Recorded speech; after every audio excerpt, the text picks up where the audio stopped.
Welcome you all guys once again. I am Archana Mahanandan और आज के इस वीडियो में हम कंप्लीट करने वाले हैं प्राचीन इतिहास का 100 मोस्ट इम्पॉर्टेंट क्वेश्चन। ये सारे के सारे क्वेश्चंस उन वीडियोस पे ये सारे के सारे क्वेश्चंस उन वीडियोस के बेसिस पे है जो हमने इससे पहले बनाया है। अगर आपने नहीं देखा है तो एंशिएंट हिस्ट्री वाले प्लेलिस्ट में आप देख लेंगे। 70th बीपीएससी का एक प्लेलिस्ट बनाया हुआ है, उसमें हमने 26 वीडियोस अप्रॉक्स कंप्लीट किए हैं और सारा का सारा एंशिएंट हिस्ट्री हमने उसमें कवर किया है। सारा का सारा नोट्स जो आपको बहुत ही अच्छे से मिल जाएगा और 2 दिनों के अंदर आपको लिंक डिस्क्रिप्शन बॉक्स में मिल जाएगा, उसको डाउनलोड कर लीजिएगा। 2 दिनों के अंदर सारे के सारे एंशिएंट हिस्ट्री के नोट्स इन हिंदी आपको टेलीग्राम चैनल पे भी प्रोवाइड कर दिया जाएगा। सो फर्स्ट क्वेश्चन से स्टार्ट करते हैं। टोटल 100 पॉइंट्स हम इसमें कवर करेंगे और ये सारा का सारा आपका वीडियो का रिवीजन है। पेन पेपर लेके बैठिए और जो भी नोट डाउन करने वाली चीजें लगे आप उसको नोट डाउन कर सकते हैं ताकि आने वाले किसी भी एग्जाम से पहले आप उसको क्विक रिवीजन करके एग्जामिनेशन हॉल में जा सकते हैं। सो फर्स्ट पॉइंट है हमारा, अजंता की गुफाओं के चित्र प्रथम शताब्दी से लेकर 7वीं शताब्दी तक के हैं। तो अगर ये क्वेश्चन पूछा जाता है कि अजंता की गुफाओं में जो चित्र है वो किस शताब्दी से है, किस काल का है, तो प्रथम शताब्दी से लेकर 7वीं शताब्दी तक का है। इनमें गुप्तकालीन अत्युत्कृष्ट बाघ की गुफाओं के चित्र गुप्तकालीन है, तो ये बाघ की गुफाएं जो है इनमें ये गुप्तकालीन है। ठीक है, ये याद करने वाली चीजें हैं। अज्ञात लेखक की रचना पेरिप्लस ऑफ दी एरिथ्रियन सी में भारतीय बंदरगाहों तथा वाणिज्यिक गतिविधियों का विवरण मिलता है और हमने अपने वीडियोस में बात करी थी कि ये किसी नाविक के द्वारा लिखी गई रचना है। कौन सी? पेरिप्लस ऑफ द एरिथ्रियन सी। अब क्वेश्चन यहाँ से बन सकता है कि इसमें किस चीज के बारे में विवरण दिया गया है। अलबरूनी की रचना तहकीके हिंद में गुप्तोत्तर कालीन समाज की विविधतापूर्ण विवरण मिलता है। तो अलबरूनी के द्वारा रचित है कौन सा? तहकीके हिंद, और इसमें गुप्तोत्तर कालीन समाज की विविधतापूर्ण जो रचना है वो आपको देखने को मिलता है। आहाड़ का प्राचीन नाम ताम्बवती था। यहाँ के लोग पत्थर के बने घरों में रहा करते थे। आदमगढ़ की गुफाओं से गुफा चित्रकारी का प्रमाण मिला है जिसमें अखोट नृत्य युद्ध गतिविधियों को चित्रित किया गया है। कहाँ से? तो ये आदमगढ़ की गुफाओं से। उत्खनन से प्राप्त बहुसंख्य नारी मूर्ति के कारण अनुमान लगाया जाता है कि समाज मातृसत्तात्मक था और हड़प्पा से मातृ देवी की प्रतिमा मिली है। मोहनजोदड़ो से नृत्यांगना की एक कांस्य आकृति प्राप्त हुई है। तो ये हमने 6 पॉइंट्स यहाँ पे कवर कर लिए। Question number 7, point number 7, Uttar Pradesh के बेलन घाटी में स्थित कोल्डेहवा नामक स्थान से चावल की कृषि का साक्ष्य मिला है जो 7000 से लेकर 6000 ईसा पूर्व का है। कहाँ से? तो उत्तर प्रदेश के बेलन घाटी में कोल्डेहवा नामक स्थान से। पॉइंट नंबर 8, उपनिषदों में बृहदारण्यक एवं छंदोदय सर्वाधिक प्रसिद्ध है। पॉइंट नंबर 9 है हमारा, उपनिषदों में आध्यात्म तथा दर्शन के गूढ़ रहस्यों का विवेचन हुआ है और वेदों का अंतिम भाग होने के कारण इसे वेदांत भी कहा जाता है। नेक्स्ट पॉइंट है हमारा, पॉइंट नंबर 10, उपनिषदों में अध्यात्म तथा दर्शन के गूढ़ रहस्यों का विवेचन हुआ। ये हमने देख लिया है, रिपीटेड पॉइंट है। ऋग्वेद में मुख्यतः देवताओं की स्तुतियां तथा यजुर्वेद में यज्ञों के नियम तथा विधि विधानों का संकलन है।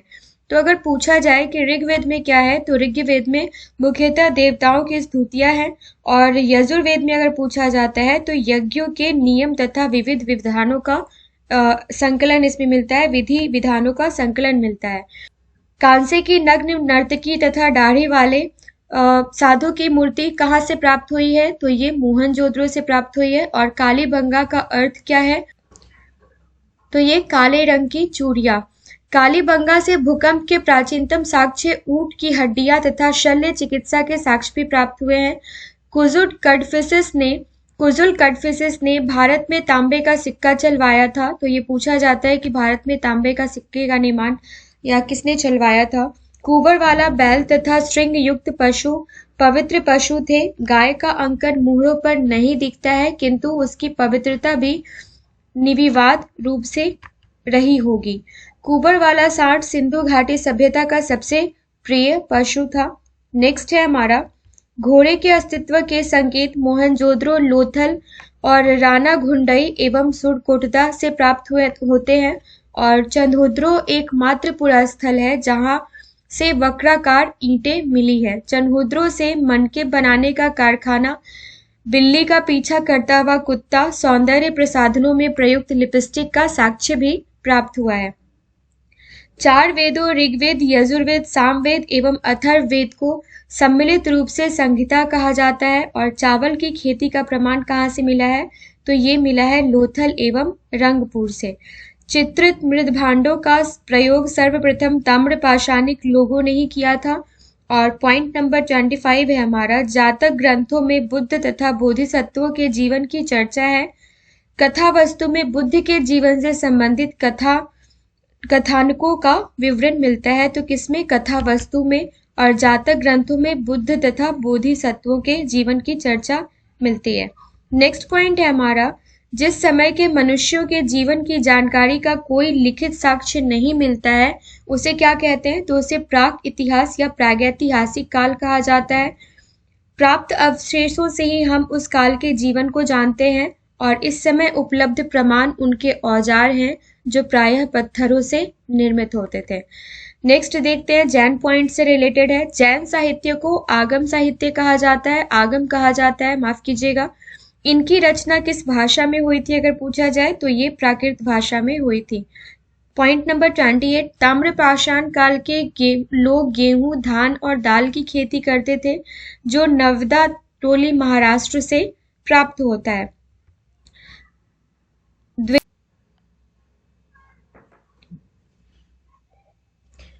यहाँ पे थोड़ा करेक्शन कर लेंगे आप, ये द्वेनसांग नहीं होना चाहिए, ये है ह्वेनसांग के यात्रा वृत्तांत सीयू की अथवा एस्से ऑन वर्ल्ड वेस्टर्न वर्ल्ड है। और नवपाषाण कालीन स्थल बुर्जहोम से गर्त निवास तथा कब्रों में मालिक के साथ पालतू कुत्ते दफनाए जाने का साक्ष्य मिलता है। कहाँ से? तो ये नवपाषाण कालीन स्थल है बुर्जहोम से। ओके, बुर्जहोम। पशुपालन का प्रारंभिक साक्ष्य मध्य पाषाण काल में मध्य प्रदेश के आदमगढ़ तथा राजस्थान के बागोर से प्राप्त होता है। पॉइंट नंबर 32 है हमारा, पिक्लीहल कर्नाटक से राख के ढेर एवं निवास स्थल दोनों मिले हैं। पुरातन ब्राह्मण में ऐत्रेय, शतपथ, पंचविश, तैत्तिरीय आदि महत्वपूर्ण है। और पूरे भारतीय उपमहाद्वीप में आदि मानव का कोई जीवाश्म नहीं मिला है।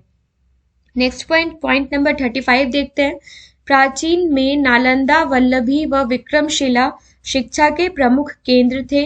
और फाहियान की प्रसिद्ध रचना फोक्यो की अथवा a record of the Buddhist countries है। बनावली से अच्छे किस्म का जौ, तांबे का वर्णाग्र तथा पक्की मिट्टी के बने हल की आकृति का खिलौना प्राप्त होता है। कहाँ से? बनावली से। भारत की मूलभूत एकता के लिए भारतवर्ष नाम सर्वप्रथम पाणिनि के अष्टाध्यायी से आया और ये नवपाषाण काल में आग तथा पहिए का आविष्कार हुआ, ये याद रखिएगा। इस समय की प्रमुख विशेषता क्या रही? तो इसका खाद्य उत्पादन, पशुओं के उपयोग की जानकारी तथा स्थिर ग्राम्य जीवन का विकास इस टाइम की मुख्य विशेषता रही। पॉइंट नंबर 39 है हमारा, भारत में चांदी सर्वप्रथम सिंधु सभ्यता में पाई गई थी। और भारत के बाहर सर्वाधिक प्राचीनतम अभिलेख मध्य एशिया के बुगजकोई नामक स्थान से लगभग 1400 ईस्वी पूर्व में मिले हैं। जिनमें से किन किन देवताओं के नाम मिले हैं ये भी क्वेश्चन पूछा जाता है, तो प्लीज नोट डाउन कर लीजिएगा। इसमें इंद्र, मित्र, वरुण और नासत्य आदि वैदिक देवताओं के नाम मिलते हैं। नेक्स्ट पॉइंट है हमारा, भीमबेटका से चित्रकारी के प्राचीनतम साक्ष्य प्राप्त होते हैं। और मछली पकड़ना तथा शिकार करना हड़प्पा सभ्यता के निवासियों का दैनिक क्रियाकलाप था। शतरंज जैसा खेल यहाँ प्रचलित था। यहाँ के निवासी आमोद प्रमोद प्रेमी थे, मतलब खुशी खुशी अपने जीवन को व्यतीत करते थे। कहाँ के निवासी? हड़प्पा के। मछली पकड़ना और शिकार करना इनका मेन काम था और शतरंज जैसा खेल यहाँ पे प्रचलित था। मनुष्य ने सबसे पहले किस धातु का उपयोग किया था? तो वह तांबा था। और तांबे से जिस युग में औजार अथवा हथियार बनाए जाते हैं, बनाने लगे थे लोग, उसे ताम्र पाषाण काल कहा जाता है। मानव द्वारा प्रयुक्त सर्वप्रथम अनाज कौन सा था? तो ये जौ था। और मानव द्वारा बनाया जाने वाला प्रथम औजार कौन सा था? ये था कुल्हाड़ी। मार्शल के निर्देशन में हड़प्पा स्थल का ज्ञान प्राप्त हुआ था। और हड़प्पा की खोज कब और किसने की थी, अगर ये पूछा जाए तो हड़प्पा की खोज 1921 में दयाराम साहनी ने की थी। मेहरगढ़ प्रसिद्ध नवपाषाण कालीन स्थल है, जहां 7000 ईस्वी पूर्व में कृषि कार्य का साक्ष्य प्राप्त हुआ और यहाँ से गेहूं तथा जौ की खेती के प्रमाण मिले हैं। मेहरगढ़ से कृषि का प्राचीनतम साक्ष्य प्राप्त होता है। मोहनजोदड़ो का अर्थ होता है मृतकों का टीला। मोहनजोदड़ो का सबसे महत्वपूर्ण सार्वजनिक स्थल कौन सा है? तो यह है विशाल स्नानागार। मोहनजोदड़ो से प्राप्त मुहर पर पशुपति शिव की आकृति है, जैसे गेंडा, भैंस, हाथी, बाघ एवं हिरण की भी उपस्थिति आपको देखने को मिलेगी मोहनजोदड़ो से प्राप्त मुहर पर। साथ ही साथ पशुपति शिव की आकृति आपको अंकित दिखेगी। युगांतर में वैदिक अध्ययन के लिए 6 विधाओं की शाखाओं का जन्म हुआ। उन्हें क्या कहते हैं? उन्हें कहते हैं वेदांग। रंगपुर से धान की भूमि का ढेर प्राप्त हुआ था। और रुद्रदमन के जूना अभिलेख से पता चलता है कि उसने संस्कृत भाषा को संरक्षण प्रदान किया था। रेडियो कार्बन C14 जैसी नवीन विश्लेषण पद्धति के द्वारा हड़प्पा सभ्यता का सर्वमान्य काल जो है ये 2350 ईस्वी से 1750 ईस्वी पूर्व माना जाता है। और नेक्स्ट पॉइंट है हमारा, लोथल का अर्थ क्या होता है? तो ये मुर्दों का नगर होता है। लोथल से गोदीवारा डॉकयार्ड के साक्ष्य प्राप्त होते हैं। और लोथल से धान एवं बाजरे की खेती के भी अवशेष मिले हैं। लोथल से ही स्त्री पुरुष शवाधान, युग्म शवाधान के भी साक्ष्य प्राप्त होते हैं। तो ये सारे के सारे पॉइंट्स आप नोट डाउन कर लीजिएगा। नेक्स्ट पॉइंट है वेदांग का शाब्दिक अर्थ अगर आपसे पूछा जाए तो ये होता है वेदों का अंग। तथापि इस साहित्य के पौरुषेय होने का कारण श्रुति साहित्य के पृथक को होना गिना जाता है। नेक्स्ट पॉइंट है वैदिक मंत्रों तथा संहिताओं का गढ़ टीकाओं को ब्राह्मण कहा जाता है। और वैदिक शाखाओं के अंतर्गत ही पृथक वर्ग स्थापित हुआ था और इन्हीं वर्गों के पाठ्य ग्रंथों के रूप में सूत्रों का निर्माण हुआ था। पॉइंट नंबर 63 वैदिक साहित्य के उत्तर में रामायण और महाभारत नामक 2 महाकाव्य साहित्य का प्रणयन हुआ था और सती प्रथा का सर्वप्रथम साहित्य साक्ष्य महाभारत में मिलता है। सबसे पहले कपास पैदा करने का श्रेय किसको जाता है? तो ये जाता है सिंधु घाटी के सभ्यता के लोगों को। सबसे प्राचीन बौद्ध ग्रंथ किस भाषा में लिखा गया है? तो ये पाली भाषा में लिखा है। और ये है कौन सा अगर पूछा जाए तो ये है त्रिपिटक। ये त्रिपिटक ये कहलाते हैं जिसमें सुत्त पिटक, विनय पिटक और अभिधम्य पिटक का आपको उल्लेख मिलता है। सर्वप्रथम 1837 ईस्वी में जेम्स प्रिंसेप को अशोक के अभिलेख को पढ़ने में सफलता मिली थी। और सर्वप्रथम कभी पढ़ा गया था? तो 1837 में किसके द्वारा? जेम्स प्रिंसेप के द्वारा। किसी भी तरीके से क्वेश्चन घुमा के पूछा जा सकता है, बस हमें सारे के सारे इंपॉर्टेंट फैक्ट्स याद होने चाहिए। क्वेश्चन नंबर 68 है सर्वप्रथम 1921 में भारतीय पुरातत्व सर्वेक्षण विभाग के अध्यक्ष जॉन जो है इन्होंने ही खोज करी थी। और हिंदी यूनानियों ने ही स्वर्ण मुद्रा जारी की थी सबसे पहले। सर्वाधिक शुद्ध स्वर्ण मुद्राएं कुषाणों ने तथा सबसे अधिक स्वर्ण मुद्राएं किसने चलाई थी? तो ये गुप्तों ने चलाई थी। सर्वाधिक संख्या में मुहरें मोहनजोदड़ो से प्राप्त हुई थी और मुख्यतः ये किस आकार के हैं? तो ये चौकोर आकार के हैं। नेक्स्ट है सामवेद में यज्ञों के अवसर पर गाए जाने वाले मंत्रों को क्या कहा जाता था? तो ये संग्रह कहा जाता था। अथर्ववेद में धर्म, औषधि, प्रयोग, रोग निवारण, तंत्र मंत्र, जादू टोना जैसे अनेक विषयों का वर्णन मिलता है। पॉइंट नंबर 73 अथर्ववेद में धर्म, औषधि, प्रयोग, रोग निवारण, तंत्र मंत्र, जादू टोना जैसे अनेक विषयों का वर्णन मिलता है। और सिक्कों के अध्ययन को क्या कहा जाता है? तो ये कहा जाता है मुद्रा शास्त्र, जिसको आप कहते हैं न्यूमिस्मैटिक्स। ओके, नेक्स्ट क्वेश्चन है, सिंध के बाहर सिर्फ कालीबंगा की मुहर पर बाघ का चित्र मिलता है और सिंधु घाटी सभ्यता का समूचा क्षेत्र किस आकार का है? तो ये त्रिभुजाकार का है, जिसका क्षेत्रफल कितना है? तो ये है 12,99,600 वर्ग किलोमीटर। सिंधु सभ्यता की सबसे बड़ी अगर इमारत पूछा जाए तो ये कौन सा है फ्रेंड्स? ये है अन्नागार। सिंधु सभ्यता के लोग सूती एवं ऊनी दोनों प्रकार के वस्त्र का उपयोग करते थे और सुतकांगडोर का दुर्ग एक प्राकृतिक चट्टान पर बसाया गया है। वन लाइनर सारे फैक्ट्स हैं, मैंने इसको क्वेश्चन के फॉर्मेट में नहीं डाला है। जो भी पॉइंट्स मुझे इंपॉर्टेंट लगे हैं अभी तक कि हमने जो 24-25 वीडियोस कंप्लीट किए हैं उसमें से मैंने यहाँ पर आपको दिया है। और आप एसएससी सीजीएल के हो या फिर रेलवे के हो या फिर बीपीएससी के हो, सारे के सारे प्रीवियस ईयर क्वेश्चन उसमें उठा के देख लीजिए, उन सारे में आपको इस टाइप के ही क्वेश्चन देखने को मिलेंगे। सुतकोटदा से घोड़े की अस्थियां तथा विशेष प्रकार की कब्र प्राप्त हुई है और सैंधवकालीन लोगों ने लेखन कला का आविष्कार किया था। तो अगर पूछा जाए कि लेखन कला का आविष्कार किसने किया था, तो ये किया था सैंधवकालीन लोगों ने। हड़प्पा से कब्रिस्तान R37 प्राप्त हुआ और हड़प्पा से कांसे का इक्का एवं दर्पण तथा सर्वाधिक अभिलेख युक्त मोहरे प्राप्त हुए। कहाँ से? हड़प्पा से। हेनसांग के यात्रा वृतांत सीयू की अथवा इससे ऑन वेस्टर्न वर्ल्ड है और हेरोडोटस को इतिहास का पिता कहा जाता है। थोड़ा करेक्शन कर लीजिएगा, यहाँ पे टाइपिंग मिस्टेक है।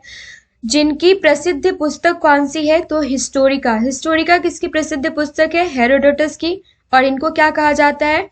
इतिहास का पिता। होमोसैपियंस का आविर्भाव 30-40 हजार वर्ष पूर्व माना जाता है और उस समय मनुष्य जंगल में निवास करता था। यहाँ से कुछ क्वेश्चंस हैं जो डायरेक्टली मुझे एग्जामिनेशन हॉल में देखने को मिले हैं बहुत सारे एग्जाम्स में आसपास में, तो मैंने उन सारे क्वेश्चंस को डाला है। वन बाय वन सारे क्वेश्चंस को देख लीजिएगा। फर्स्ट क्वेश्चन है, ऐतिहासिक दृष्टि पर आधारित पहला भारतीय ग्रंथ कौन सा है? तो ये है कलहंकृत राजतरंगिणी। भारतीय समाज मुख्य रूप से कितने भागों में विभाजित था? तो 4 भागों में विभाजित था, ब्राह्मण, क्षत्रिय, वैश्य एवं शूद्र। और ये कर्म के आधार पर, जाति के आधार पर नहीं, ये जो इनका मुख्य व्यवसाय था उस आधार पर इनको विभाजित किया गया था। स्रोतों के रूप में धार्मिक साहित्य को कितने उपवर्गों में विभाजित किया गया है? तो ये हिंदू धर्म से संबंधित साहित्य, बौद्ध साहित्य व जैन साहित्य में। ऋग्वेद के पश्चात किन ग्रंथों की रचना हुई? तो ऋग्वेद के बाद सामवेद, यजुर्वेद, अथर्ववेद, ब्राह्मण, आरण्यक और उपनिषद की रचना हुई। पुराणों से कौन से प्राचीन भारतीय राजवंशों के संबंध में महत्वपूर्ण जानकारी मिलती है? तो शिशु वंश के बारे में, नंद, मौर्य, शुंग वंश के बारे में, कण्व वंश के बारे में, सातवाहन व गुप्त काल आदि के बारे में पुराणों से जानकारी मिलती है। ये सारे के सारे वंश हमने कंप्लीट कर रखे हैं प्रीवियस वीडियोस में। वो सिर्फ 7th 8th बीपीएससी के लिए नहीं, बाद बाकी सारे के सारे एग्जाम्स के लिए काफी इंपॉर्टेंट वीडियो है। हिस्ट्री वही रहने वाला है, क्वेश्चंस वही रहने वाले, राइट। नेक्स्ट क्वेश्चन है, पुराणों से कौन से विदेशियों के संबंध में महत्वपूर्ण जानकारी मिलती है? तो ये शक, यवन, हून के बारे में जानकारी मिलती है। बौद्ध के प्राचीन धार्मिक ग्रंथ पिटक कौन कौन से हैं? तो सुत्त पिटक, विनय पिटक और अभिधम्म पिटक। नेक्स्ट क्वेश्चन है, बुद्ध चरित की रचना किस रचनाकार द्वारा और किसके शासन काल में हुई थी? तो ये अश्वघोष के द्वारा हुई थी और कनिष्क के शासन काल में हुई थी। जैन धर्म के सूत्र ग्रंथ कौन कौन से हैं? तो ये कौन कौन से हैं? कल्प सूत्र, भगवती सूत्र और आचार्य सूत्र। अभी यहाँ पे बौद्ध के प्राचीन धार्मिक ग्रंथ पिटक पूछे गए तो कौन कौन सा था? सुत्त पिटक, विनय पिटक और अभिधम्म पिटक। और अगर जैन धर्म के सूत्र ग्रंथ के बारे में पूछा जाए तो ये कौन कौन सा है? ये है कल्प सूत्र, भगवती सूत्र और आचार्य सूत्र। नेक्स्ट क्वेश्चन है, जैन ग्रंथों में ऐतिहासिक दृष्टि से सर्वाधिक महत्वपूर्ण ग्रंथ कौन सा है? तो ये हेमचंद्र रचित परिशिष्ट पर्व है। फ्रेंड्स, सारे के सारे क्वेश्चंस काफ़ी इंपॉर्टेंट है और अगर आपको मेरी मेहनत पसंद आ रही हो तो चैनल को लाइक एंड सब्सक्राइब जरूर कीजिएगा। साथ ही साथ आप किसी भी प्लेटफॉर्म पे इसको शेयर कर सकते हैं। वीडियो में कोई भी कमी नजर आ रही हो तो आप मुझे कमेंट सेक्शन में कमेंट करके बता सकते हैं। A9 एजुकेशन फैमिली से अभी तक जुड़े रहने के लिए बहुत बहुत धन्यवाद। 97 नंबर क्वेश्चन है आज का हमारा, ऐतिहासिक महत्व के प्रथम ग्रंथ की रचना कौन सी है? तो ये कौन सी है? ये है हर्षचरित रचना। प्राचीन भारत के संबंध में महत्वपूर्ण जानकारी देने वाला ग्रंथ कौन सा है? तो ये है चंद्रबरदाई द्वारा रचित पृथ्वीराज रासो। पृथ्वीराज रासो की रचना किसने की थी?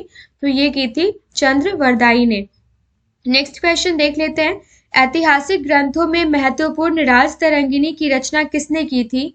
तो ये प्रसिद्ध विद्वान थे कल्हण, इन्होंने की थी। अगर पूछा जाए कौन सी शताब्दी में, तो ये 12वीं शताब्दी में, और ये विद्वान थे कहाँ के? तो ये थे कश्मीर के। आज का लास्ट क्वेश्चन है, सौराष्ट्र क्षेत्र जिसको आप गुजरात के नाम से जानते हैं, वहां रचित महत्वपूर्ण ऐतिहासिक ग्रंथ कौन कौन से हैं? तो ये है रसमला, कीर्ति कौमुदी, प्रबंध चिंतामणि जिसको आप मेरु तुंग के नाम से जानते हैं, और प्रबंध कोश जिसको आप राजशेखर के नाम से जानते हैं। सो ये हमने टोटल 100 क्वेश्चंस कवर किए उन 25 वीडियो के बेसिस पे जो हमने इससे पहले कंप्लीट किया है। 2 से 3 दिनों में आपको टेलीग्राम लिंक आप डाउनलोड कर लीजिएगा। 2 से 3 दिन के अंदर आपको सारे के सारे पीडीएफ्स टेलीग्राम चैनल पे प्रोवाइड कर दिए जाएंगे। सो मिलते हैं नेक्स्ट वीडियो में। बने रहिए A9 एजुकेशन फैमिली के साथ। Thank you so much.